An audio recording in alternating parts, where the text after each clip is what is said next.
Welcome, everyone, to the Voice of the Veteran show. The first Voice of the Veteran is the #1 show in the nation for firsthand veteran experience at the VA.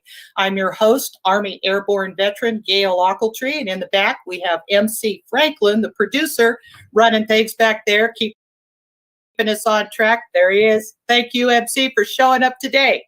Hey, I want to talk to you a little bit. I'm going to put something in the chat box right now so that you know that the Voice of the Veteran show is also recorded and you can watch it anytime you want to by clicking on that link and go in there. You can also sign up for notifications about the show, and that's your link right there. Just write it down or put it in your calendar. You know what? I have a new nickname for the VA. I call it well, actually, I call it this to make everybody laugh, but I call it the VA is kind of a logic-free zone, you know. And for my own personal mental health, I just call it a logic-free zone because not everything is, normal at the VA every day. And I go, why would they do that? Well, here's something I want to talk about today. And that's why I want to explain to everyone who may or may not know this, that the VA and the DOD both refer to a thing that's called bad paper or a bad paper discharge. Now, bad paper, what I'm going to refer to today comes from a report that I'm going to reference by the Veterans Legal Clinic and Legal Service Center at Harvard Law School and Veterans Legal Services. Now, I'm going to be including that link right here, right now. Why don't I just put that in there so that you have that available while I'm talking about it, because this is a very important report. This is like a 50-page report, and what I'm going to do today is mostly generally define what bad paper actually is so that people will understand about it. Now, every service member is assigned what's called a character of service or a discharge status upon leaving the military. Now, while most service members receive an honorable discharge status, there are approximately 7% of the veterans since 1980 that received a discharge status that is not honorable or that is also known as bad paper. Now, service members usually get bad paper because of some alleged misconduct, and I say alleged. Though the misconduct is frequently is minor, it's some kind of military offense or not approved in any kind of court. It's vague at best. A military offense might even be not, making your bed or not, making your rack properly or making your socks smile. I mean, that could be a military offense. And if you're not following orders, then you can get, bad paper. Now, studies show that many service members are separated with bad paper or misconduct related to a military service or mental or physical condition. One of those, of course, would be military sexual trauma. Imagine that, being thrown out because you had a mental problem because you were attacked or military sexual trauma in some manner. Now, picture this. A veteran with bad paper have higher rates of mental conditions, suicide, homelessness, and even unemployment. Duh, of course they might. Now, many have disabilities related to their service, which may in fact lead to their being discharged with bad paper. Many were discharged with bad paper under past discriminatory practices that targeted veterans because of their sexual orientation or sexual identity. Veterans with bad paper, therefore, are some of the veterans that most need VA healthcare services, yet they are being wrongfully excluded from from those services without due process, not even going through court. So a bad paper discharge affects whether or to what extent a former service member may be eligible for federal veterans benefits. Now, here's the snag. Most benefits administered by the VA, including health care, a bad paper discharge does not render a veteran categorically eligible. That's a very important term, categorically eligible. Rather, it puts them in what's kind of a limbo category that requires the VA to conduct an individual eligibility determination. This is crazy. I'm telling you, it's even difficult that I've parsed it all out, and it has all kinds of interesting nuances that don't have a category to put anybody in so that they can get benefits. They're categorically denied. So they're in a discharge which is under dishonorable conditions or other than dishonorable conditions. In other words, limbo. You don't know which one it is. That determination process is itself beset by delays and inconsistent decisions. There's no consistent way of determining this kind of thing. But many veterans with bad paper report attempting to apply for VA health care and are simply being denied or turned away. They are told by frontline staff that their discharge status makes them categorically ineligible for health care. I'm telling you right now, you ask them, define the category for me, please. Please let me understand what that category is that I'm being denied for. Furthermore, sometimes they are told to apply, can you imagine this one, to the DoD, Department of Defense, to upgrade their discharge status and return to the VA later if the discharge is upgraded and is successful. The DoD process is, as we all know, typically burdensome and rarely successful and takes years to resolve. So here's what's important and what I want you to know today. Every single veteran, regardless of discharge status, has the right to apply to the VA for health care. Every veteran has the right to receive a written decision on his or her application and information on how to appeal any denial that comes their way.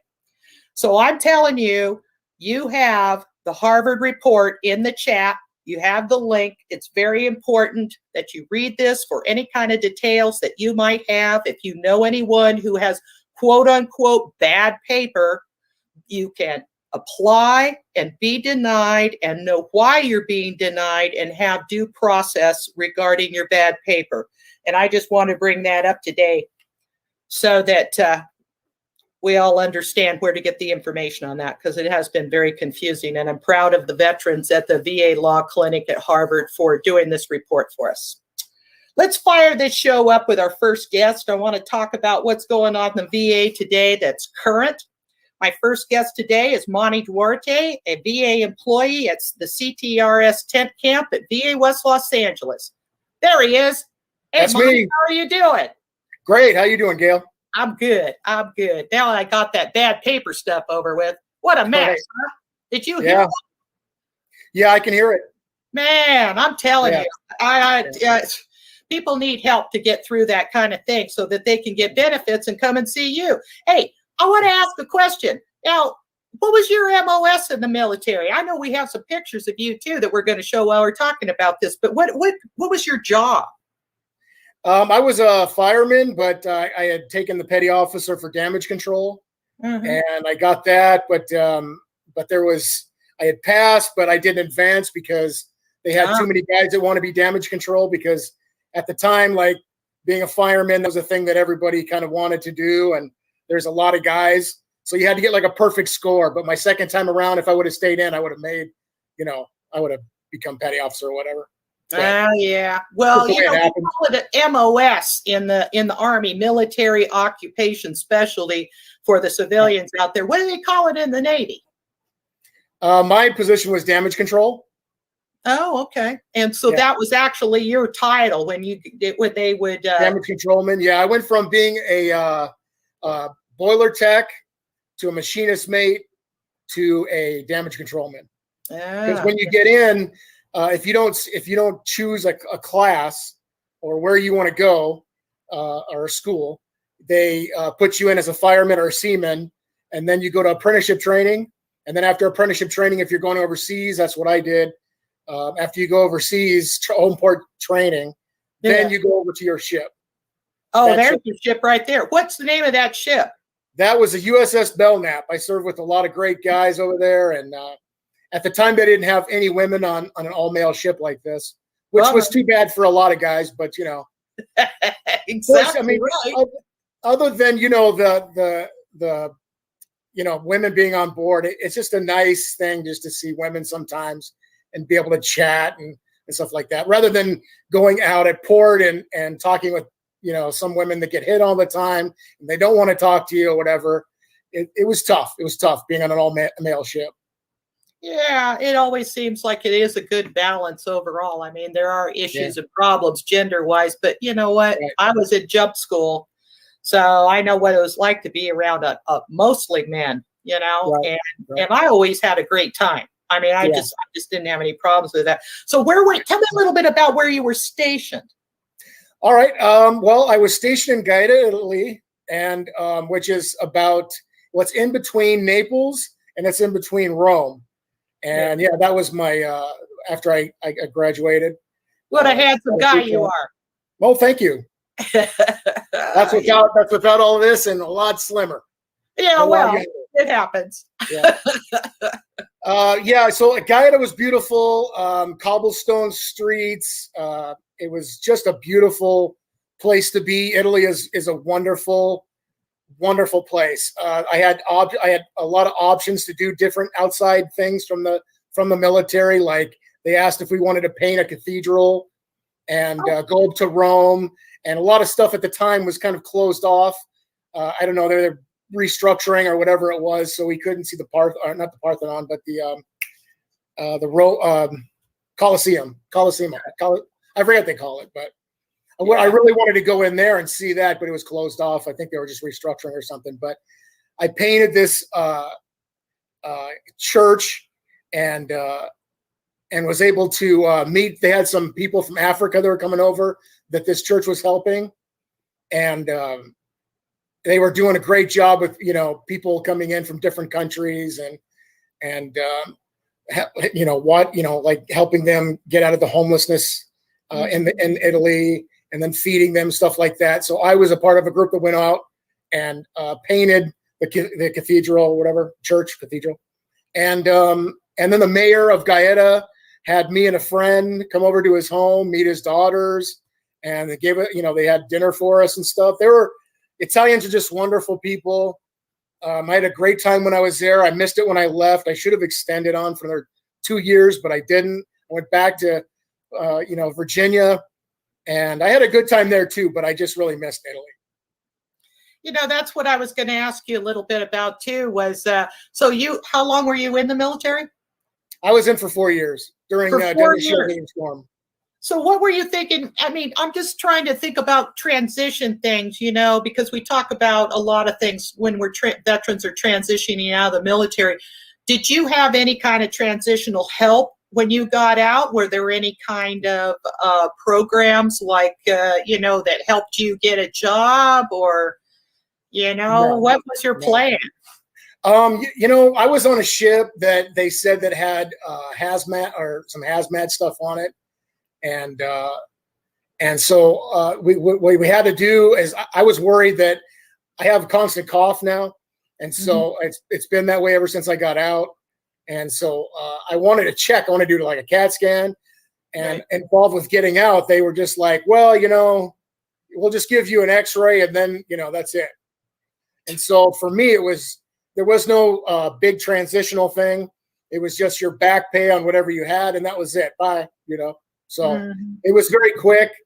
And so when you leave, when I was in during the 90s, from 90 to 94, it was just get out, pretty much. There was nothing that they wanted to really help you with.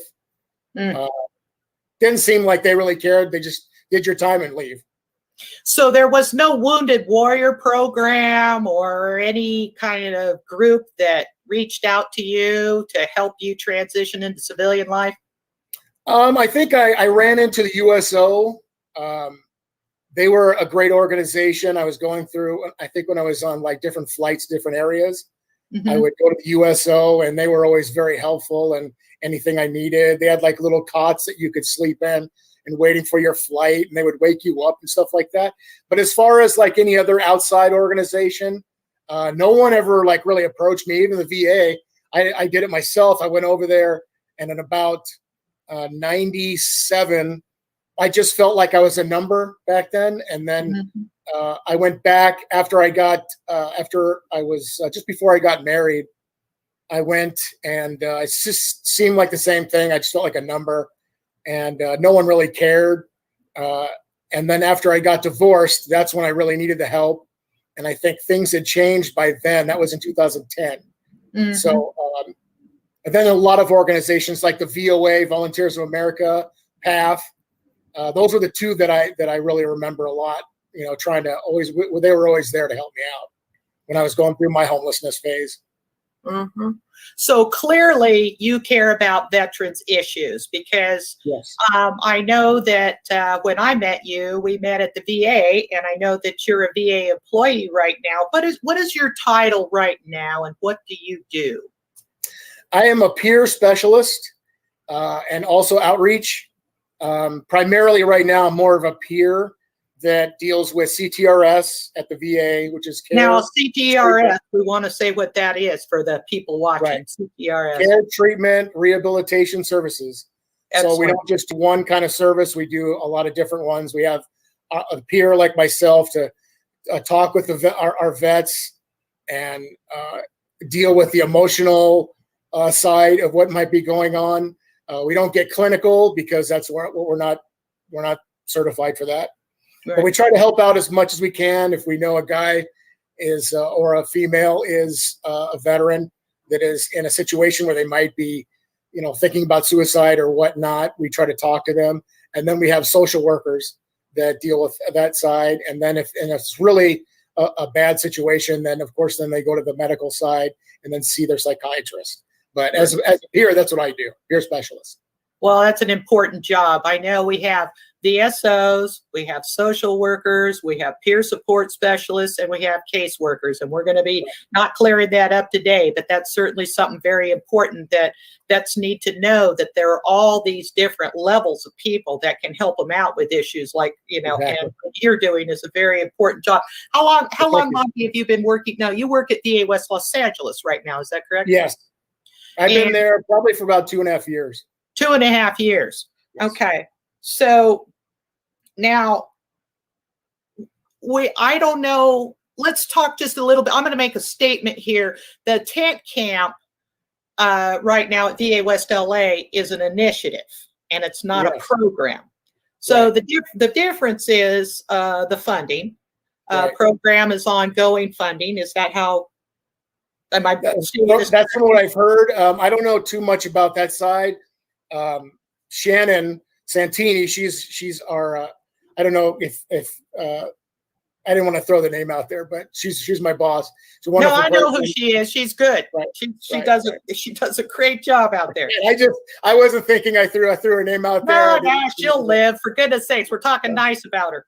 Yeah, she's wonderful, and she takes care of the social work side of it, and then gets the guys to whatever they need clinically, and that's about it. Now, I understand, though, too, that right now there is a funding situation going on, but I also understand that it's going to be seamless. It still may remain an initiative, but I'm anxious to see, you know, what's next for that situation out there, because you know, you and I only get to hear little bits and pieces about it in our various jobs. I mean, we have two very separate jobs and everything, but I understand there is kind of a funding change that's in transition right now, and everybody seems to be very happy about how it's working out. So there shouldn't be any problems at all. Let's talk about that. You know, I understand that, the director of the hospital, Dr. Stephen Braverman, and Robert McKintrick, and I'm throwing out names, I'm just doing it, and Matt, and a bunch of them are on CVEB with me, so I get like briefings on what's going out there. And I understand they've been having some town halls out there to make sure that the veterans get direct information from their mouths to the ears of the veterans who may not have computers, may not have cell phones. Of course, I understand they're given some cell phones here, but that kind of thing. So they've been doing that. Correct me if I'm wrong, but for like the last 6 weeks, they've had several town halls out there. Is that right? Tell me about what goes on out there. They've had 2 of them so far. 2 of them. Okay. Yeah. And so are the vets receptive to them being out there and getting information? Yeah, I think it's great. It gives the veterans that are on San Vicente a word to our higher ups about what their concerns are and what their needs are. I know that ever since I've been a part of CTRS, other than the last few months, I was out there trying to get vets whatever I could, as far as boots and anything that they needed, underwear and socks and stuff that's needed. Sometimes I would take guys to get showers over at the Y that's down the street.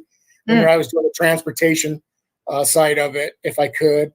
And one of the things I noticed, I don't want to get off of the town hall, but I know that's where you're going to. But no, it's fine. Whatever you could tell me about what goes on out there, I want to hear it. Right. Just primarily, a lot of it has to do with, for me, it was getting to know the guys, finding out what they needed and stuff like that. And a lot of times it's phones or it's showers. And so I try to help them as much as I could. And then I think Matt was involved on getting, and Rob that's out there, he's almost out there every day. And then Manny that's out there working with them now. He's the outreach worker out there, does a wonderful job along with Rob. And I think Matt was trying to get those phones out there so they could get a hold of, any kind of VA related issues that they needed. And so that's been going on for a little while now. Yeah. So we have a group of veterans that are living on the actual VA facility on the grounds that's inside the gate there on the Eisenhower entrance right off of San Vicente. And they live in the tents on the facility. Now, what's going on with all those tents that are outside of the gate? Are those all veterans? I think quite a high percentage of them are. I don't know the percentage of them now. That would be to the outreach worker, Manny, that's out there. But he would know the facts on that. But when I was going out there, I think we had like 33 vets out there, and I think the percentage of it was probably a good 90%, maybe a high 80% that were veterans. Every once in a while, you get someone that would come in that would have their own kind of tent just to feel safe. So they weren't a vet; they were just, they were a civilian, and nothing bad about that. Just that they wanted to feel safe in a community that was. A lot of the guys do a lot of work about cleaning up and making sure that everyone's safe and stuff like that. So there's a lot of great people out there. Now, are the veterans outside of the gate out on San Vicente, do social workers go out there and visit them and offer them in the VA services? What goes on with that? Very easily. It's just a process that we had like a standout a while back ago where the VA usually has stand downs. The last stand out we had was due to COVID. So we couldn't have a big stand down that got everybody in and fed the vets and gave free stuff as far as boots and stuff like that. So we had to do a standout, which we got out there. I had a team, got them together, and they were like nurses. They were social workers and peers, and we all got in when we got out there. And this is something that happens every once in a while. But the other side of it, which is like the social workers or the nurses go out there at least once a week, I would think, and to see the vets, see if there's anything happening. Once a week, that's good. Once a week is great. I mean, that's regular. As far as I know, it seems like they're always out there. I know we had a doctor that was working with us, a Dr. Capone at the time, and he was going out there and working with them too. So there's a lot of people that within this whole process, within a year that I've been a part of it, a year and a half now with CTRS, we've had some great people come and go, and it's sad when you have people that you're involved with and you see every day, and they're very compassionate, and they want to do something better for the vets out on San Vicente and at CTRS. And so, it's hard when people come and go like that, but I think we try to keep as many as we can.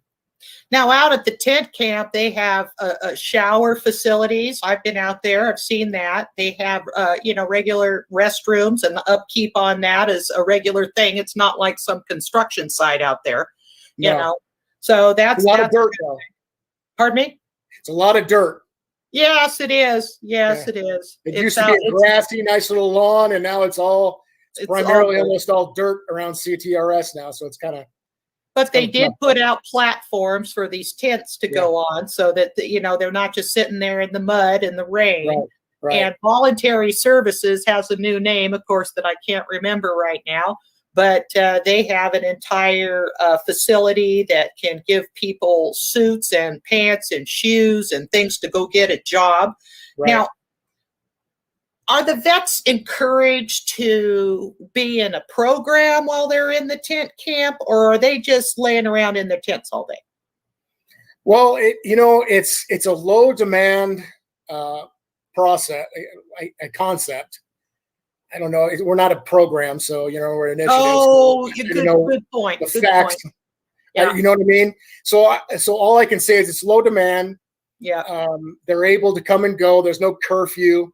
And so primarily, but they have to have housing plan, and that's one of the things. And then also there's a few rules that we have, and it has to do with not bringing outside furniture in so that your tent gets built up. We've had a few guys do that where they bring in outside stuff at night or whatnot, and they overrun the platforms, and we try to keep it clean so we don't have fire hazards and stuff like that. Right. And then a lot of it has to do with the hoarder kind of mentality, where you want to bring stuff in because stuff's out there and you want to not miss out on it. You bring it to the tent and it just becomes a cluster, and it's a lot of hard work, because then I got to break those tents down once the guys leave, due to them having their housing, and understanding that when they're at CTRS that they're going into some kind of housing later on. They're going to VASH, SSVF. They're going to go into some transitional program, GPD, something like that. And we try to get that going so that they're not just sitting around doing nothing. But a lot of the guys have been able to save, and that's the main focal point about it, is if you're going to be there, save so that you can get out and get on VASH, and then if you qualify, like I did, and then you get into VASH, and then you're able to get in your own apartment.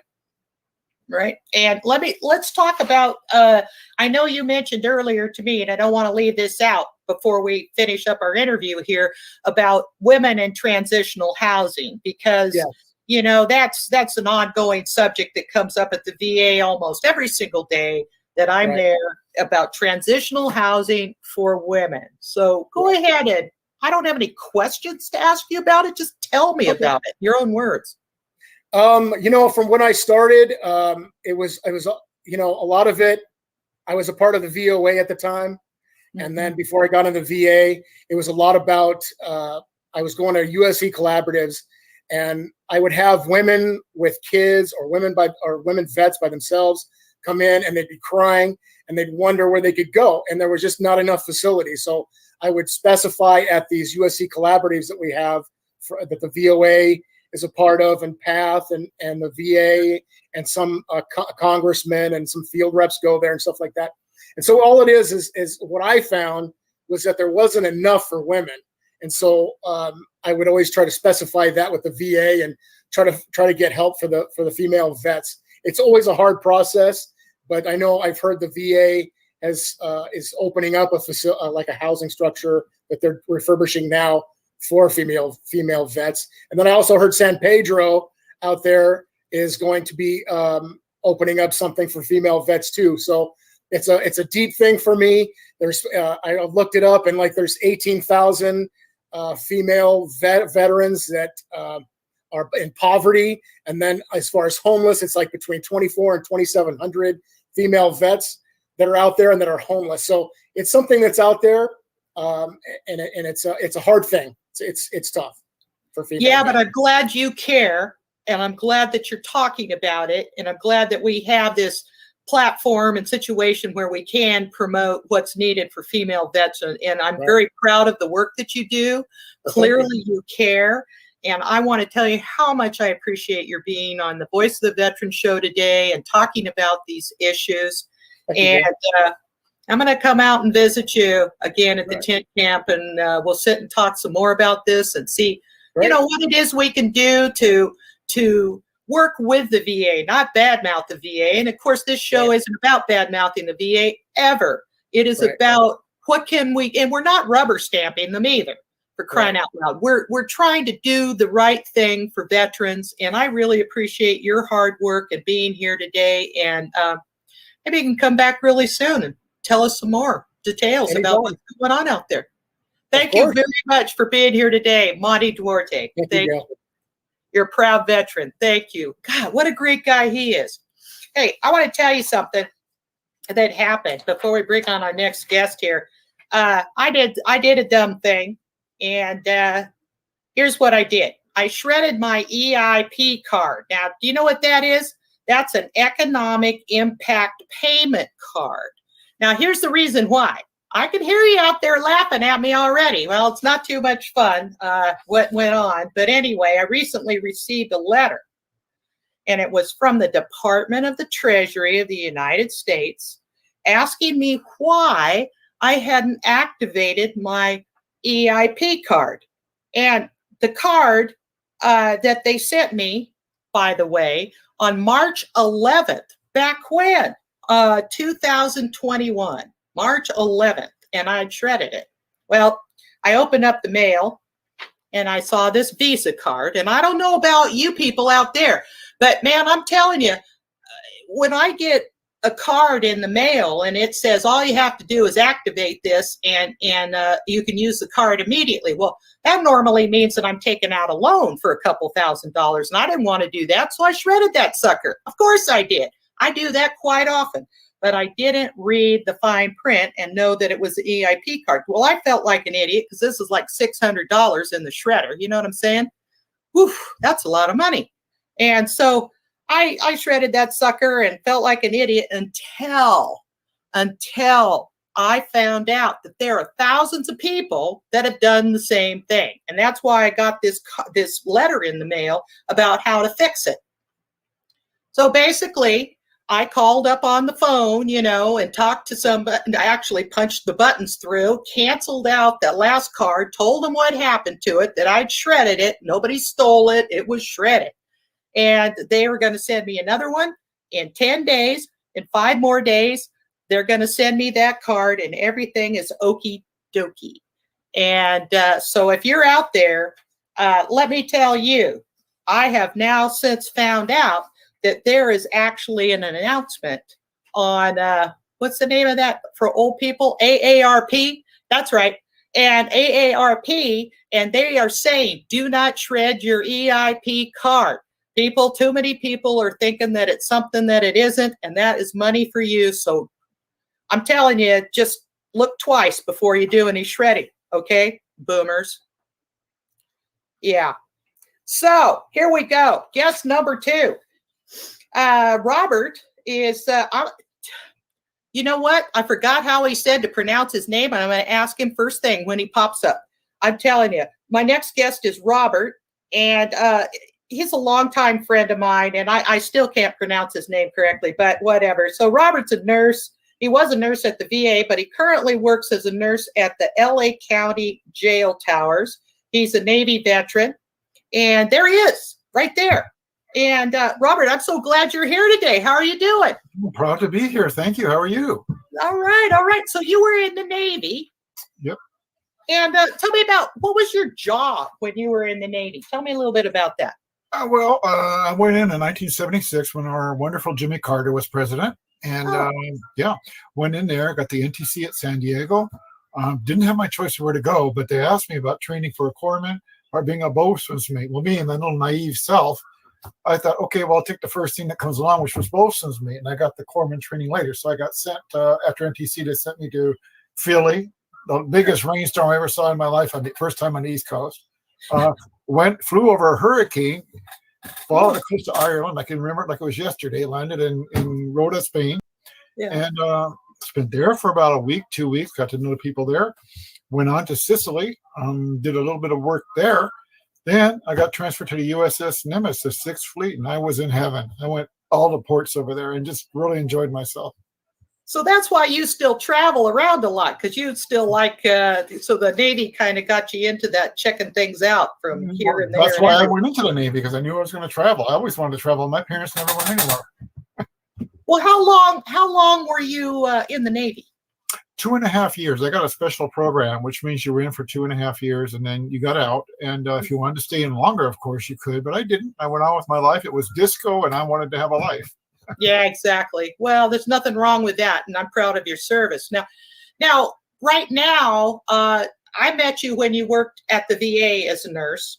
But right now, your job title, tell me a little bit about that. You work in the county Hooskow, the lockup, what do you actually call it? It's a jail, right? And it's those towers in downtown LA? That is correct. It's called the Twin Towers Correctional Facility. It's been there since the early 90s. It needs an overhaul, but it's not going to happen anytime soon. But I work as a nurse there. I go between Tower 1 and Tower 2. And my job means giving medicine and doing triage. And for the lay people that don't know what that is, triage is deciding who gets to see the doctor in order of what their injuries are. Interesting. And so now you started working there how long ago? Well, I started in corrections in 2016. I kind of looked into it because they were looking for somebody in the LA City Department to work with LAPD. That's why I got into it. So I worked in their 3 jail systems. There are 3 main ones over there. There's the South Central Jail. There is the Van Nuys Jail, which is one of the older jails. And then there's the jail downtown, the Parker Center Jail, which has totally been revamped. That was in 2016. After 6 months, they told me they didn't need me anymore because it was a temporary job. And I went with a registry where a nurse works with an agency in late 2016 at the Men's Central Jail. And then from there, they transferred me up north, up here where I live in Santa Clarita, to NCCH, which is the Peter Pitchess. It's called Wayside, but it used to be called Peter Pitchess. So I've been all over the county jails. Well, now, the big question in my mind is that you were working indoors at a county jail with a lot of people that live really close together during the pandemic. Tell me a little bit about that and what goes on there to keep yourself safe from that spreading around. Seriously, you'd think the whole place would get it, but clearly not. Tell me about that. You think they would not. And in the Twin Towers, there are certain areas where the men are. It's all men jail. I don't work with any of the women. They're sent to another area. But in the Central Jail, it's a little bit different. And I wasn't there during the pandemic. I was in the Twin Towers. What I can tell you is that a lot of people, there's only 2 to a room, which helps because if somebody got infected, they would segregate them right away. They were put into a separate area. And they were called PUI, people under investigation. And they were put in what we call quarantine. So right away, the supervisors got together. We all got together and put these people in quarantine. That's how it got controlled. And it got controlled rather quickly. So I won't get into the details about deaths or anything like that. I don't believe in talking about that. But I do know that everybody's safety was at issue. And then, as you know, when the crisis first started, everybody in the world was upset because nobody knew what was coming from, how it was transmitted. Everybody had to wear masks, so forth. So yet we still had to wear masks because it's indoor. And it's considered a cloistered situation. It's not as bad as the Men's Central Jail, which I've worked at too. That I don't know how they controlled that. That's a little bit different because those people were even closer quarters. But where I worked, to answer your question, it was controlled rather quickly. Mm-hmm. Well, that's good news because, seriously, the anxiety of being in a situation like that where you're going to get sick is like not fair on any level. Something has to go on to take care of that. Well, so you were telling me there was plexiglass up already. Yes, that's already there. They have a little heavy glass between you and the inmate, And there's like a thin glass. You can see them. It's transparent. You can see what everybody's doing. They have to, because the deputy has to see what they're doing. The deputy goes with you during the medication administration time. And there's a little slat. I'd say it's probably about 2 to 3 feet wide, where they can stick their hand in there to get the medication, and you watch them swallow it. That's the only opening there is. So the chances of getting anything through that little orifice are very, very slim. However, some people are frightened. I had a gentleman who came to me who was what we call a trustee. A trustee is somebody who works and gains the trust of the deputies, and they're on their way to get a better career. And they also have, by the way, before I forget to tell you, for veterans and everybody else, they have schooling there, so people can better themselves. So these people are called trustees, the ones that get out and do it. And I had one trustee tell me, he said, you know what? I am so scared. This crisis is starting. I have asthma. I could die in here. Took me about a half hour of talking to him, calming him down, telling him you're in the best place there is. You know, the county knows about it. We're helping you. This is the best place. This is the first place. If you're on your own at home, you can get it, and you won't get any help.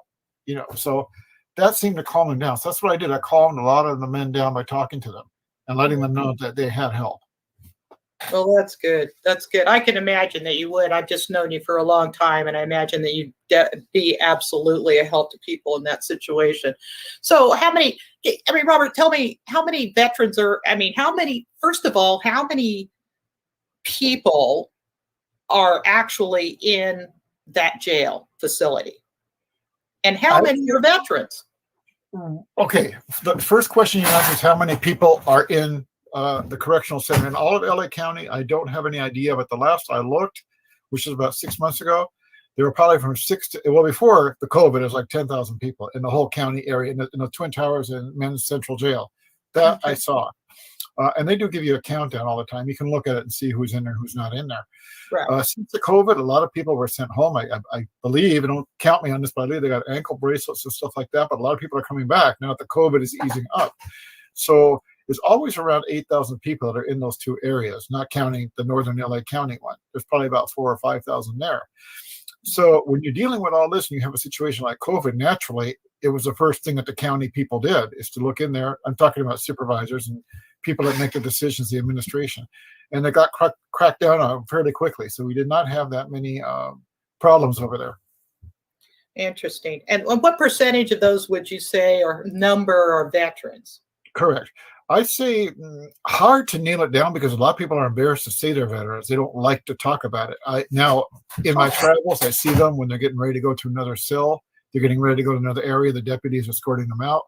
They'll say, hey, I'm a veteran. Oh, well, thank you for your service, sir. I was a veteran too. And we start talking about that. Did you know that the VA has services to help you? No, I didn't. Oh, well, let's talk about that. And I get the social worker involved. And, if they have a psychiatrist, I'll get them involved. But to answer your question, I'm not really sure because a lot of them don't like to tell me that they're veterans or anybody else. As a matter of fact, it doesn't come up that much. But some of them have the foresight and questioning ability to ask and say, hey, I'm a veteran. What benefits do I have in here? Mm-hmm. And there are outreach programs in there, which I researched. calvet.ca.gov has something. Veterans Justice Outreach Program has it. So those two are the main ones that I know of. And there probably is something else that the VA can do for them. But they are on top of it. And the VA does go there twice a week to visit people. Oh, do they? I didn't realize that. So twice a week, they go to see veterans. So if you're because I always tell everybody I'm a veteran, and you probably, you do too, because, it's a prideful thing. Why would they not want somebody to know they're veterans? Is that a threat when you're in jail in some manner, or? I'm not. Well, I'm not going to rule that out because I don't know what a lot of people do. Of course. I'm only there for the medical part, and I'm giving them stuff, and I answer their questions about medicine. And the nurses that I know, we're not really taught to be involved. We're taught and instructed to give the pills, make sure they take their pills. I believe maybe they don't want to because it might be embarrassing for them. And I don't know. I'm just putting it out there. I don't really know. I'm just putting it out there. Perhaps they're embarrassed. Perhaps, yes, maybe they feel that other people say, oh, he's a veteran. He thinks he's better than we are, or something like that. That I'm not sure, but that might be something I'm throwing out there that could be going on in that population. Huh. Is there anything that you can think of that the VA would be helpful for the VA to do to help support veterans while they're incarcerated and in this situation. I don't know anything about this, so I'm depending on you to tell me how it is, because I just don't. But I do care. I want, to know what I can do, what I can say, what's the best thing for us to do to reach out to people who need help in this situation? Well, for veterans who are incarcerated, like I said, maybe they don't want to say that's what they are. They do reach out to me, the veterans that I've seen, and I do tell them what's available so they can spread the word, because they will spread the word. And you may or may not know, these are the places where these men are kept. There's probably about, in what they call them pods, and there's three different pods that I take care of at each time in there when I'm assigned there. So in one pod, you probably have about 100 people in there. So if somebody's a veteran, the word would spread around and other ones would connect. So there is that kind of underground connection that they may have with each other. That's how the jail works that I've seen when they do that. As far as getting the benefits, all they have to do is tell a social worker, tell if they're seeing a psychiatrist, which many of them are, they can tell the psychiatric doctor, but they would reach out to the VA people and the veterans groups that comes there that I know of, because the VA does go there twice a week. And then from my understanding is VA will ask who the veterans are and ask the sheriffs and go into the cells, in that area. Any veterans here? Would you like to talk to us? We're from the VA. So that's how they get to them that way. That's the main way. That's good to know. That's really good to know. Now, also, tell me what a basic day is like for someone who's incarcerated. I mean, they get up and they eat breakfast somewhere, or do they shower first? I mean, what is there like a schedule that goes on there that they have to maintain? Yes, there's some orderly conduct in there. The sheriffs who run it, the sheriff's department runs the jail. And I did meet, by the way, before I forget, I did meet Sheriff Villanueva, and I think he's a fantastic man. Oh, he's okay. Very, very outgoing, and he's for the people. And he's had a lot of trouble with the hierarchy, in the LA government, but the man is doing the best job he can. And I think he's very, very good. I know he supports veteran stuff there too, but he's very, very good about that. So I just wanted to throw that in. Yeah. So a day probably for them is like, depending on what pod you're in. Now, if you're in a pod where you're kind of in self-isolation for behavioral problems, it's quite different because you're isolated and you're there, for a reason, because you have hostile behavior, whatever it is that you're doing. If you don't, and you're just a regular person that's walking in there, I've never been there during the day shift. I worked the evening shift. I've seen it on my shift, but they take turns with the showers because they won't want everybody crowding the showers at one time. Mm-hmm. So, on day one, somebody might have it in the morning. The next time they might have it in the afternoon. The next day, they variate it amongst themselves. And they do have private shower areas, so they take their showers in, one at a time in the towers. They eat their breakfast. Breakfast, what I was always told, that breakfast comes around 8 o'clock in the morning. So day shift nurses have to get all the pills passed before that, and medications and treatments and shots and whatever. And lunchtime is probably around 11:30, 12. Now, some places, they have, what I told you what the trustees were, the trusted inmates, they will go with the sheriff's deputy to the kitchen and bring the trays up through the elevator and pass them out. And they clean up the trays after. So when you're dealing with all this and you're seeing how many people in there, they do have a regimented schedule of what they do. They are allowed free time. They go out into a little yard they have in there, where there's sunlight that comes through the towers. They have basketball court and sports and maybe kickball or soccer or whatever you want to call it. Not football, but like maybe a little bit of soccer. Yeah, probably not. No, I wouldn't think so. Yeah, they don't want anything that can be used volatile, but they do. Some places they do have basketball. I have seen that, but not too much with the balls. Mostly they just go out there. I don't see any weights or anything. What they can do push-ups and things like that if they want. So yeah, that's what day is basically like for an inmate, and at least in the Twin Towers it is. Do they have any time where they can go to a class and work toward a certificate for a job or some kind of thing to, because just getting out on the street without any way to get a job is not rehabilitation in my mind. So correct. So they do have that. Yes, they do. That's done during the day. They have classrooms there. And they have them in the men's central jail. I've seen that too. And then the one up north at Wayside, they have that as well. So yes, they do that. A lot of people get GEDs. Some people get college degrees, and they work on getting out of the jail system.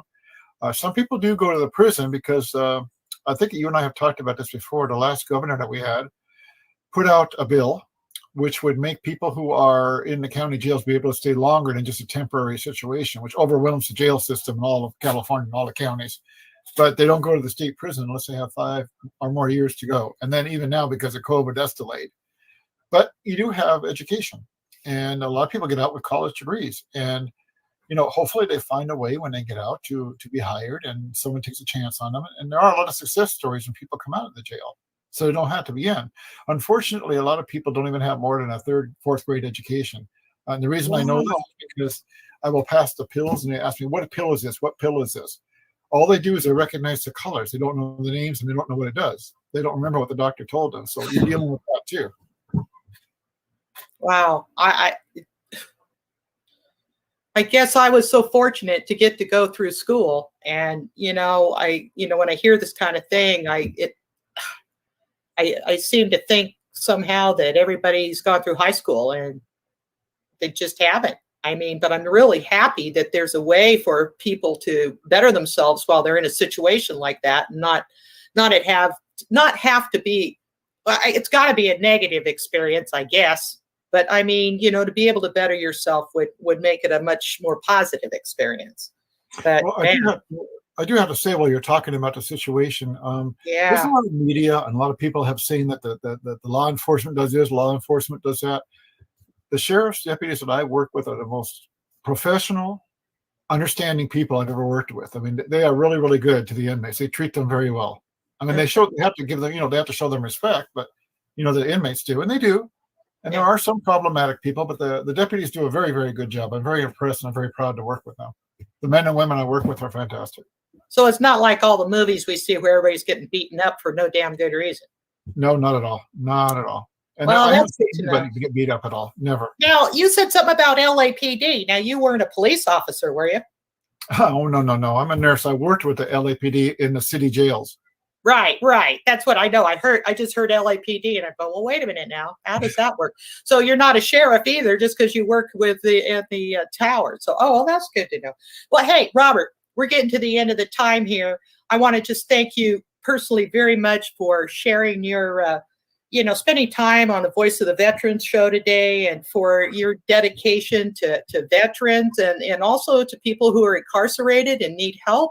I think you're an asset to the Los Angeles community, and I hope you'll come back sometime. If there's other subjects that you'd like to talk about, the prison system and everything, I'd be happy to have you back. And thank you so much for being here today. Well, thank you very much. We'll see you again really soon, okay? We'll see you soon. Thank you. Thank you, Robert. Bye-bye. What a great guy he is, too. Bad. Okay, so the thing here is that before we sign off today, I want to mention a point of confusion among veterans, that there is a difference between these 3 things. There's advanced directive, there's DNR, which is do not resuscitate, and there's a living will. And these things all have, for our purposes, have a different point. There are 3 types of advanced directives as far as veterans are concerned, the ones that we mostly deal with. And one is a living will, another one is a power of attorney, and another one is a healthcare proxy. And somebody says, what's a healthcare proxy? Well, think about it. If you're in the hospital and you can't make decisions for yourself, if you have an advanced directive about a healthcare proxy, one of 2 groups is going to decide things for you. 1, your family, or 2, the VA. So depending on how well you get along with your family, and depending on if, they'd pull the plug on you right away, the VA wouldn't, and you'd want to assign that healthcare proxy to the VA. But anyway, advanced directive, by definition, is a written statement of a person's wishes regarding their medical treatment upon and including a living will made to ensure that those wishes are carried out should a person not be able to communicate their wishes to the doctor. Now, a DNR, a do not resuscitate, is an order, or a DNR order is a medical order written by a doctor. It instructs healthcare providers to do not resuscitate, cardiopulmonary resuscitation, CPR, or patient's breathing stops, or if the patient's heart stops beating, you do not resuscitate them. But these things are all planned in advance. Do you want your family deciding it, or do you want the VA deciding it? So you can use an advanced directive form to make sure this request, or tell your doctor what you don't want if you don't want to be resuscitated for some reason. And in this case, the DNR order is put in your medical record by your doctor at your request. DNR orders are accepted by doctors and hospitals in all states in the United States. So that would cover all VAs because, they're a national organization. So the difference between a living will and a DNR is a document that specifies that the patient does not want to be resuscitated. A living will is a legal document wherein the patient designates if they want life support continued if they are incapacitated and in a terminal condition, an end-stage condition, or a persistent vegetative state. So a living will is something that is witnessed. It's a document that's witnessed orally, an oral statement executed by a principal expressing instructions concerning and providing and withholding and withdrawing life prolonged procedures in the event of a terminal condition. So these are things that it's good to read about and know what they are and know what, you don't want to not have a plan and have your family come in and be told by a doctor who doesn't know you what should be done with you at the end of your life. So I'm just suggesting that it's important that we actually read these things, that we go see a social worker or a caseworker, or ask around the VA who actually does this kind of work and have it put in your records in advance so that your family isn't traumatized not knowing what your intentions are, what your end of life intentions are. So I think anyone in a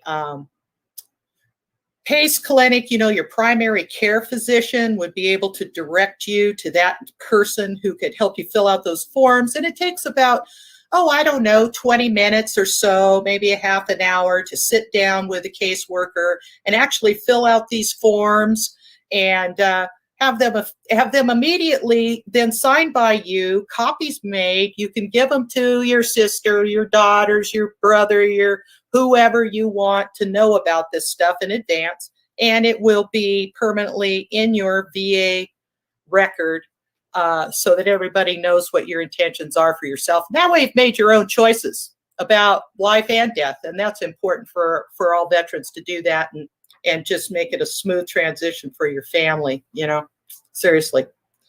Okay, I want to thank you for joining us today on the Voice of the Veteran show. Again, we're continuing to make this the #1 show in the nation for firsthand veteran experience, things that go on at the VA that veterans want to know about and can benefit from hearing.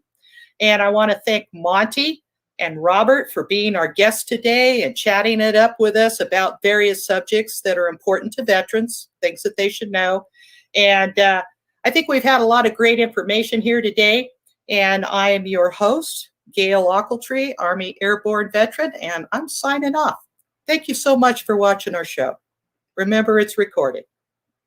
You can see it anytime.